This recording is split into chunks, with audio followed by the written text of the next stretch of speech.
यूँ तो बहुत से शेर व शायरी के कार्यक्रम होते हैं, मुशायरे होते हैं, बहुत सी डिबेट्स होती हैं, लेकिन बहुत कम लोग ऐसे होते हैं दुनिया में जो अपनी संस्कृति के लिए जीते हैं।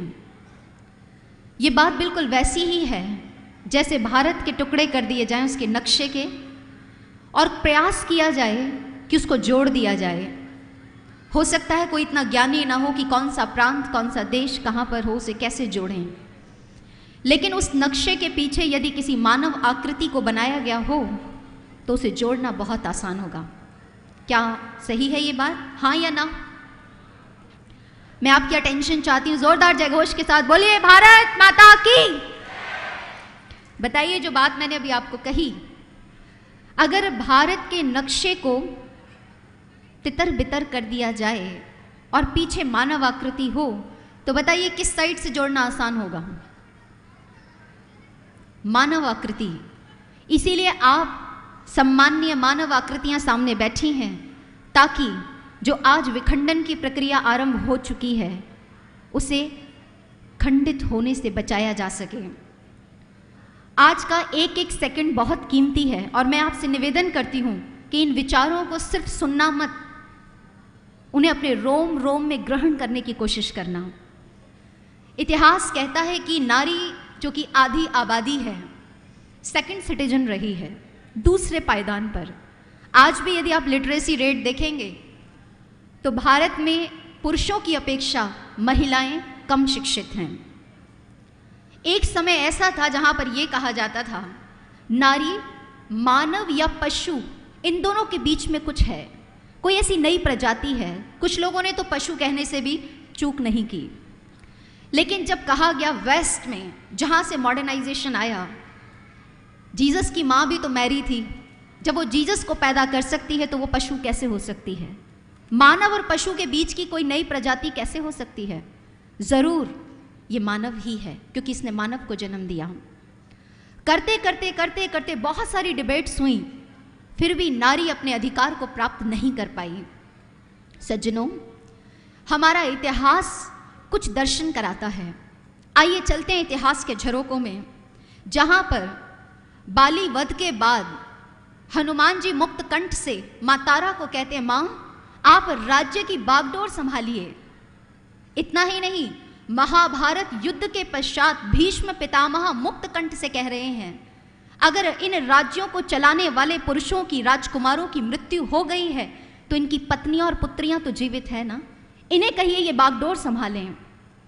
इतना ही नहीं, गुरु वशिष्ठ जी के उद्गार, जिस समय कैकेयी ने कुटिल चाल चली तो गुरु वशिष्ठ ये उद्गार करते हैं कि श्री राम की अनुपस्थिति में सिंहासन सीता संभालेंगी। हमारा इतिहास जो इतना गौरवमयी रहा है, नारी जिसका अर्थ है नेतृत्व करने वाली, शौर्य, दानशीलता, कर्मशीलता जिसके भीतर हो, कितनी आसानी से शब्द प्रयोग करते हैं हम इसका। नारी जिसके अंदर नेतृत्व संभालने की क्षमता है। महिला मीन्स एडोरेबल, पूजनीय। जो पूजनीय है वो महिला है। इतना ही नहीं, स्त्री जिसका अर्थ है विस्तार करने वाली, ममता, प्रेम, सौहार्द जिसके भीतर कूट कूट कर भरा हुआ है। इतने स्वतंत्र विचारों के हमारे महापुरुष थे, फिर आज क्यों ये स्थिति आ गई? आज लोग कहते हैं कि महिला को स्वतंत्रता नहीं देनी चाहिए। अगर महिला स्वतंत्र हो गई तो समाज सब कुछ खत्म हो जाएगा। और ऐसे दुष्चरित्र वाले लोगों ने लिखा, नारी नरक का द्वार है। सज्जनों, हम अपने इतिहास को कभी नहीं भूल सकते, जहां राजा जनक की सभा में मुक्त कंठ से ब्रह्मवादिनी गार्गी याज्ञवल्क्य जी को खुला निमंत्रण देती है शास्त्रार्थ का। याज्ञवल्क्य जैसे परम तत्व ज्ञानी भी विचलित हो जाते हैं और कहते हैं ये तो प्रश्न की अति सीमा है। और उस समय गार्गी क्या कहती हैं? अगर आप मेरे इन दो प्रश्नों का उत्तर दे पाए तो आप विजयी हैं, आपको कोई परास्त नहीं कर सकता। राजा जनक को सतगुरु अष्टावक्र तक पहुंचाने वाली कौन थी जानते हैं आप? ब्रह्मवादिनी सुलभा। आदि गुरु शंकराचार्य जी तक को शास्त्रार्थ में चुनौती देने वाली कौन थी? ब्रह्मवादिनी भारती देवी।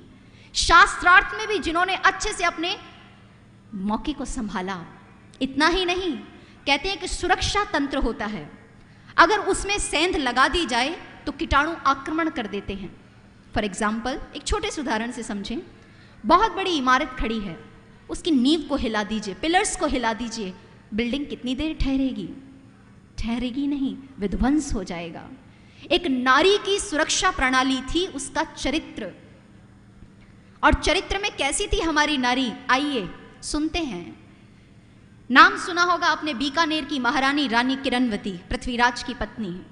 उस समय दिल्ली का तख्त था अकबर के हाथों में, और वो एक नौरोज मेला लगाया करता था मीना बाजार में। ये उसकी वासना पूर्ति का एक षड्यंत्र था, जहां पर पुरुषों का जाना वर्जित था।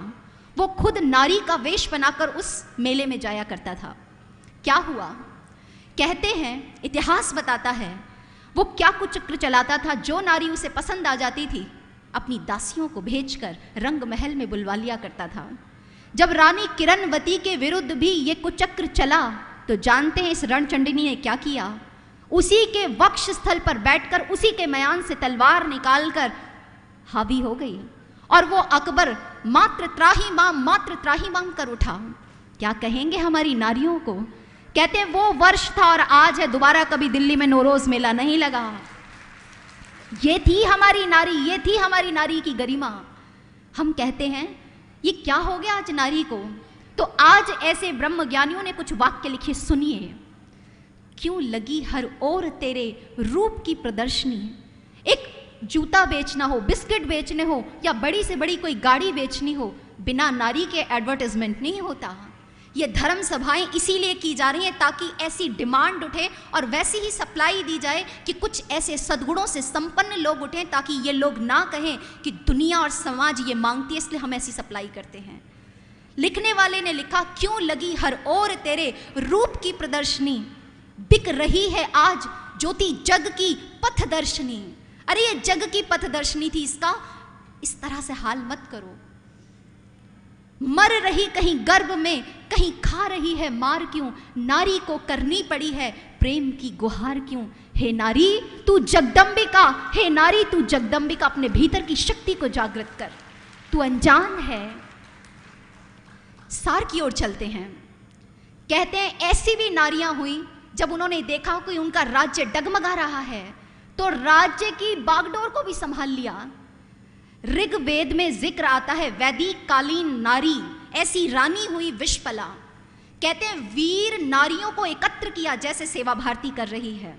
दिव्य ज्योति जागृति संस्थान में भी अधिकतम प्रचारक बहनें यहाँ पर अधिकतर जितने भी राज्य हैं खुद ही नेतृत्व करती हैं। लगभग 10,000 ऐसे सन्यासी well educated from well settled family से हैं, जिन्होंने अपने जीवन की आहुति सिर्फ इसी कार्य के लिए दी। आप भी माताएं बहनें, मुझे बहुत प्रसन्नता है आप लोगों को देखकर। उस समय रानी विश्वपला ने यह काम किया। क्या हुआ? ऐसी वीर नारियों को एकत्र किया। मैं जब आई, मैंने बसेस देखी हैं, कहां कहां से बसेस आई हुई हैं। मैं सैल्यूट करती हूँ आप लोगों को। अगर आपने हमारे चैनल को सब्सक्राइब नहीं किया है तो अभी सब्सक्राइब करें और बेल आइकन को दबाना ना भूलें।